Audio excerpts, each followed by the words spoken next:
What's up, guys? Welcome back to the Sports Degenerate Podcast.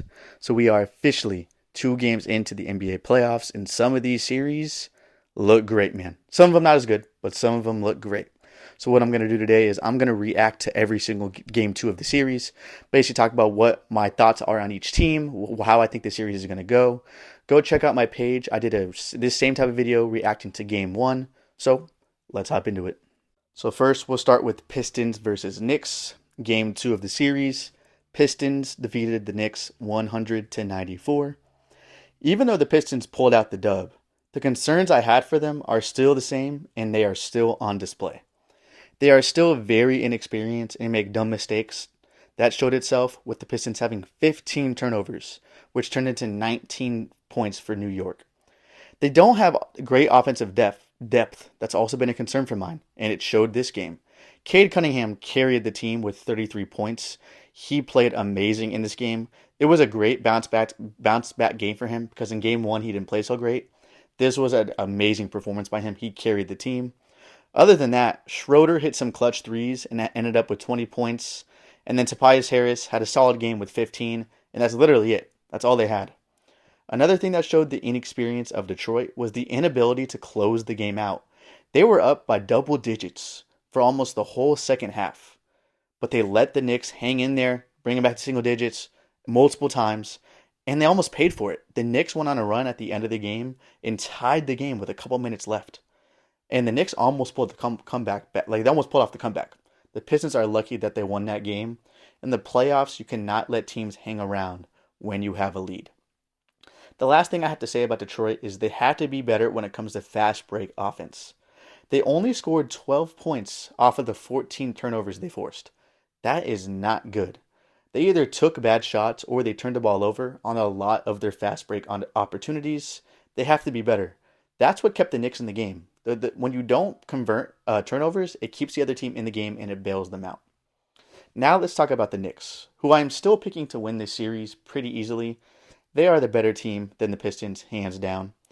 They just didn't play good this game at all. There was a lot I didn't like when watching the Knicks.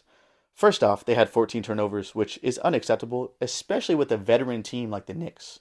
That type of team with that type of experience shouldn't be turning the ball over like that. Second, they got destroyed on the boards. The Pistons had 14 more rebounds than them. A big reason why they got out-rebound is how they ran their offense. So let's go into more depth on what I mean about their offense. I really hated how the Knicks offense was operated. There was a lot of iso ball, Jalen Brunson running the isolation. That was basically their whole offense. Anytime Jalen Brunson was in the game, he was running isolation. In game 1, there was so much more motion in the offense and so much more drive and kick. They were driving and kicking way more. And in game 1, they shot 38% from 3. Game 2, only 29%. They need to get back to that drive and kick offense. Running ISO with Brunson just makes the offense so one-dimensional and makes it easier for the Pistons to guard. And this isn't a new thing for the Knicks. Ever since Brunson became a star in New York, it's been a lot of ISO ball Brunson. That's how the offense has been running for New York. That's why I never picked New York as a championship contender. It's not winning basketball. It's not championship level basketball, but that's a conversation for another day. Just for this series, they have to get back to driving and kicking. Another problem with the offense was that Karl-Anthony Towns was setting up on the perimeter for most of the game. They had Brunson running ISO and then Towns at like the 3-point line. They need to stop doing that. They need to get Towns down low in the post. In game 1, they were getting Cat mismatches. Like they were getting Cat Tobias Harris on him and Tim Hardaway on him. And Cat was cooking those mismatches. They have to get back to that because their offense was humming. That not only allows Cat to score, but that allows open threes because they will slide over to help that mismatch. They need to get back to that. And because Cat was on the perimeter is why they didn't get rebounds. You can't get rebounds if your big man's not down low. So they need to fix their offense. Like that was terrible. That was not a good showing. Even with all of those problems, I still have the Knicks winning the series. Like I said, they are the better team, and they will clean up their mistakes and get back to playing winning basketball. And for the Pistons, if Cade Cunningham doesn't drop over 30, I think they're going to struggle to score 100. They scored 100 in this game, and Cade had 30. Imagine if Cade didn't have 30. So I just think the Pistons roster isn't good enough. They're a couple years away from being a true championship contender. I still got the Knicks in 6 at the most. Next, we'll do Clippers Nuggets. In Game 2, the Clippers defeated the Nuggets 105-102. This series is so damn good, man. I wish this wasn't a first round series. I wish this was like conference finals because this series is electric. Let's start with the losing team in the Nuggets. The main reason they lost was the same reason the Clippers lost Game 1. Turnovers. The Clippers had 20 turnovers in Game 1 and lost. Game 2, the Nuggets had 20 turnovers and lost. Off of those 20 turnovers, the Clippers had 21 points. It's hard to win if you let that happen, bro. If you're the Nuggets, it's hard to win, man. Other than that, the Nuggets outplayed the Clippers. They shot better. Denver shot 44% from 3, while the Clippers only shot 38%. Denver out-rebounded the Clippers by 18, and the Nuggets had 18 second chance points, while the Clippers only had 4. It's the turnovers, man. The Nuggets shot themselves in the foot. Now let's talk about the Clippers, and we got to start off with Kawhi. He absolutely took over and won that game for the Clippers. He shot 15 of 19, and it's like he was only getting layups. He was shooting some crazy contested fadeaway jump shots, contested threes. He ended up with 39 points. Amazing game by Kawhi. The rest of the Clippers offense wasn't great though. Harden wasn't terrible. He just didn't shoot that well, but I'm not worried about him. He will have more big games in the series. He showed it Game 1. It's Norman Powell that I'm concerned about. He was a huge part of the Clippers offense this year, averaging over 20 points per game. But the first 2 games of this series, he's only had 12 points and 13 points. And he's shooting the ball terrible. And that's his calling card. He's a great three-point shooter usually. The Clippers need him to step up offensively to take some load off of Harden and Kawhi. The Clippers did play a great game though. They weren't sloppy with the ball, which I knew that would be the case. I knew Game 1 was a fluke. The Clippers are not a team that turns the ball over a lot. And they continue to show that they have a top 5 defense in the league. As long as the Clippers play smart and limit their turnovers, I think they win the series. But this series is going at least 6 games. It's probably going to go 7 games. It's going to be a good series, but I'm still taking the Clippers. Next, we'll go into Pacers versus Bucks. Game 2, the Pacers defeated the Bucks 123-115. The Bucks are in deep trouble, man.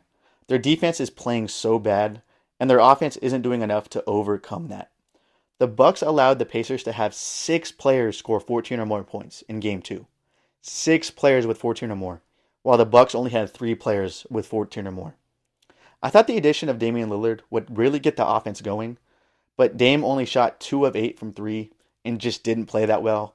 He's probably rusty and not 100% healthy, which is understandable. I get it, but the Bucks really need him to start performing if they want a chance to win this series.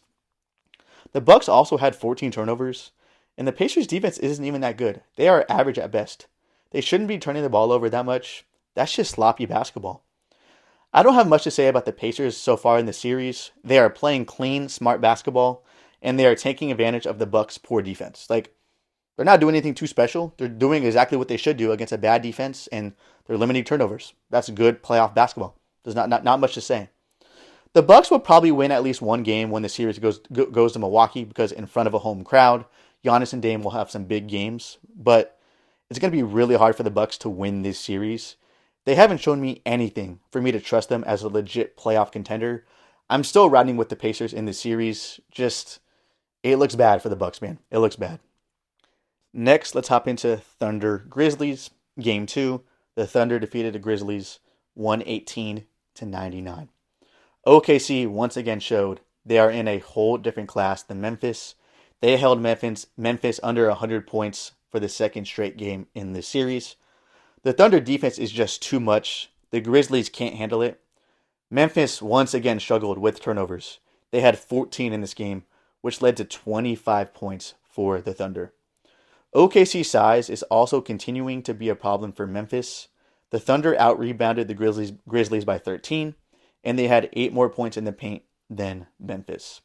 Like I said after Game 1, Memphis isn't a team who shoots a lot of threes. That's not how their offense is run. Their offense is more revolved around slashing and getting to the rim. And OKC size is really making it hard for the Grizzlies to run that type of offense. There isn't else much to say about the series. It's just 2 teams that are on completely different levels. I still think the Grizzlies have a chance to steal one game in Memphis in front of a home crowd, but that's about the only optimistic thing I can say for Memphis because they have no chance of winning the series. Thunder win this series with ease. Next, we got Lakers Timberwolves. Game 2, the Lakers defeated the Timberwolves 94-85. What we saw from Minnesota in Game 2 is more like what I thought would happen in this series. I had concerns about the Timberwolves offense going into the series, and this game showed why. The Timberwolves only shot 20% from 3, and 75% of their lineup was under 10 points. Anthony Edwards and Julius Randle were the only offense for Minnesota. And that was one of my concerns. Not enough reliable scoring on this Minnesota roster. I will say the Lakers didn't play great either. They didn't play good. They also shot under 30% from 3. All of the stats in this game were pretty even. Neither team was ahead. Neither team had an advantage in rebounds, turnovers, points in the paint, etc. They were pretty even when it comes to stats. The main difference in the game is that the Lakers just have more scorers. Luka, Bron, and Reeves all had over 15 points. That is why, even after the Lakers got embarrassed in Game 1, I still had them winning, and I still do. I still have the Lakers winning. At the end of the day, I trust the Lakers offense to pull out these close games more than I do the Timberwolves. Anthony Edwards is always going to put up his numbers. He's always going to perform. But having to rely on guys like Jaden McDaniels and Naz Reid to have big scoring games just isn't what I like. I don't like that from Minnesota. I don't think they have enough reliable guys. I got Lakers in 6. Next, we got Celtics Magic. In Game 2, the Celtics defeated the Magic 109-100. I'm not going to say much for this game because I'm repeating myself too many times at this point. The Magic don't have enough offense to keep up with the Celtics. I said that would be the case before the series started. I said it after Game 1. I'm saying it now. They don't have enough offense.